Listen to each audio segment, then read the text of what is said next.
Welcome back to Golf Simulator videos. Today we're here with a huge update for the E6 Connect Golf Simulator software.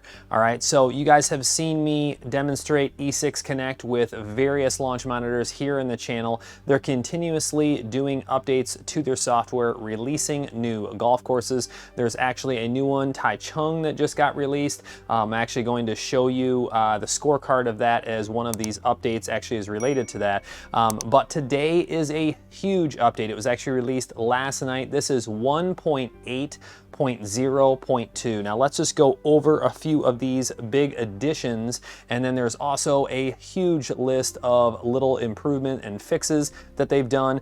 We might not go over every single one, but what I'm going to do is I will copy and paste these in the description of the video so you can check those out. Now this also includes an iOS update. I did verify in the App Store that the iOS update is available, and then also the desktop update, which we're showing today. So the additions, okay, so on the main menu, you're actually going to see this right now. It says Pinseeker Game.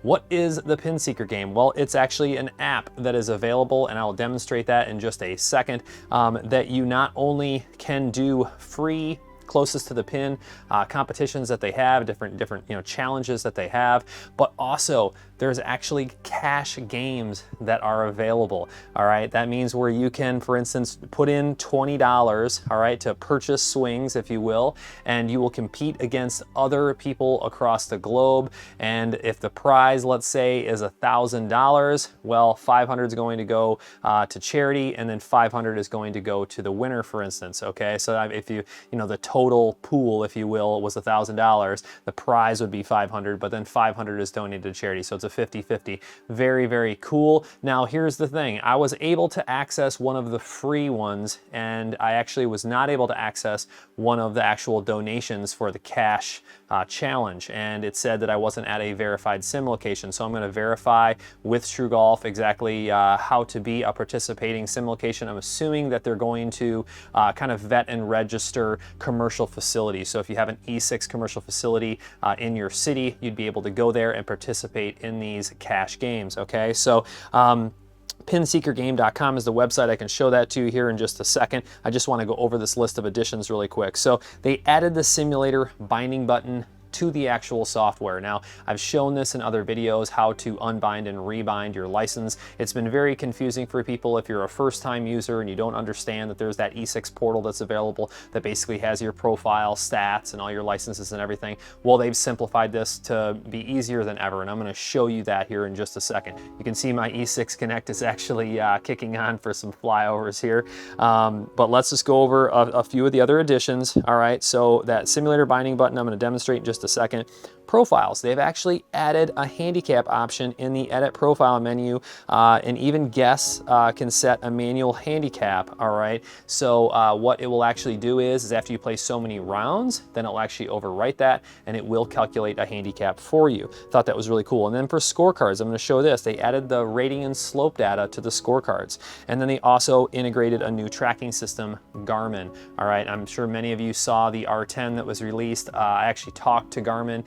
They don't have a unit that's actually available for demonstration purposes and testing, but I am in talks with them, and we'll see when one becomes available. They said it was a very soft release of that R10 unit, and I've talked to a lot of people about it, and just understand, when a $600 unit is released, and it's obviously much, much less than anything else in the market, understand that generally things are priced based on their ability. Okay, so the way that they're coming up with spin access on that unit, and I haven't tested it personally, but just something to be aware of, is they're using estimated club data to basically calculate the spin access, which is a very, very important piece of data for simulation. All right, so camera systems actually measure the ball, and that's how they calculate spin access. They're, I guess, using estimated club data, which can vary up to 2 degrees positive, negative, which seems like a lot, and then club movement, they said, but I don't think it's actually going to be able to read where the ball hits on the club, which, obviously with gear effect and things along those lines, I would find it hard to believe that it's going to be able to measure that spin axis very closely. So that actually, is going to determine if the ball has a lot of curvature left or right. So I'll keep you posted on that. I don't want to speak too much on something that I haven't personally tested, but just something to be aware of because I've had so many people reach out about that Garmin R10 unit. All right, so So let's go ahead and step over to the computer so I can demonstrate some of this for you guys. First thing first, let me go ahead and I'll kind of work backwards a little bit. Let's look at the scorecard first. That'll be something really easy. And I'm sorry, I'm going to practice and I meant to go to play golf. I'll take down my camera. That way I'm not blocking anything. All right, and we will go right here to this new course, Taichung. All right, so let's open up the scorecard. And if you look right here, there is now a rating slope that is available on the scorecard. All right, so I think that's really cool. Something that obviously affects handicap and things along those lines, so you'd be able to see that for each scorecard. All right, so next up will be your profiles. All right, if I click this edit button right here, you'll actually see that you can add your handicap right there in the profile edit button. You can set your handicap manually, but it'll be overwritten whenever your handicap is recalculated once you've played enough rounds. So just understand that's how that works, okay? Now I'm actually going to take you guys through a bind unbind session right now because guess what? It's actually that easy. So I'm going to go to settings and I'm going to go to simulator. And actually, is it under info? I'm sorry, it's under info and help, okay? And you'll see right down at the bottom here, it says simulator binding, okay? I'm just gonna go ahead and click simulator binding. I'm going to unbind, and it's going to, this is essentially like if you were to install E6 for the first time, you'd have to activate, all right? So I'm right back there. So if I were switching computers, had a computer, you know, a new computer come in, I could simply just unbind that right from here, open up my new computer, and then just simply go to login, and you're going to use your login. I don't mind showing anybody my email address because you guys have it all. If you're interested in any hardware, software, whatever it may be, I obviously have connections with basically anything. You know, always reach out to me and I would be more than happy to help you guys get the best pricing and information on any golf simulator hardware or software. So I'm going to select my license that I'm using right now. You can actually look at if you have multiple licenses for some reason, but I'm using a Unicore currently for this demonstration. You're just gonna select that. I always tell people to make sure they put their projection dimensions in there. That's to give you that kind of first person feel of, you know, I don't like seeing the ball on the screen. And so that's kind of what that does is when the ball takes off, and you're standing at the ball and it's not on the screen, it gives you that first person perspective based on those projection dimensions. So something very important to put in there. So, and then I can go to accept and we're good to go. So this is going to be a little challenging for me to show you guys, but I'm going to do it. First thing first, let's go ahead and see if I can just pull up the website. Now that is all of the additions I was going over there. You can see Pin Seeker, the binding, profile, scorecard, integrations. Now let's go over a couple of these changes really quick, just so you guys can understand. They split the measurement settings, so you can see that. They actually took the super sampling anti-aliasing and made it default to none. That's for performance. Club select button is actually improved for visibility. All right, post-shot menu, modified the OK button to show the text and timer. All right, so you can actually see the timer on the OK button. Auto caddy, I thought this was pretty cool. They adjusted the auto caddy to use better club distances, and also it takes in consideration the tee that you're on. Thought that was great. Game setup menu, improved how the teams are auto-assigned. All right, number pad will now be closed after clicking outside. Music and other sounds fade instead of abruptly stop. I noticed that actually before. I think that's pretty cool. A little smoother, better experience for people. Modes of play, add a notification to indicate if a game is not able to be saved and resumed later. So I think that's smart to let somebody know that. I thought this was a big one. The putting line will now be available if you're trying to putt on the fringe when you select putter. I think that's great. I'm a fan of putting off the fringe. Just depends on how much distance I have left, and now they're going to show you that appropriate putting line if you're on the fringe. All right, resume game, sudden death tiebreaker can now be saved and resumed. Closest to the pin and long drive. There was like this jumbo size that caused kind of like a bug that they had with the pin and long drive, close to the pin and long drive games, which they fixed, so that's good to see.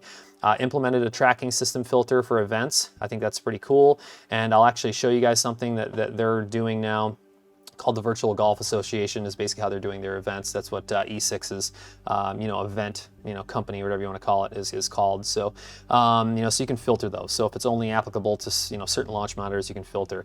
Online play, updated the notice when it pops up, what it says. And then TrueTrack 2, updated fiber built images on the configuration screen. Integrations, FlightScope set the ball to on screen as the default view. I don't know if FlightScope was getting a lot of support, saying, hey, where's my ball at, or what's going on there, but they set that to the default view, and I'm sure you can change that back if you like it. I actually like mine first person, just like I mentioned. TrueSIM API, change the configuration menu to list IP addresses instead of manual entry, and then disabled the terrain penalty for tracking systems that do not support it. This was a little confusing. I will admit that if you had a launch monitor that did not have terrain penalty functions available, it still showed terrain penalty. So people were kind of confused if it was actually, taking into effect or not. So I think that was smart. Lots of bug fixes, guys. Some important things in there. How about the one where it spun around the cup?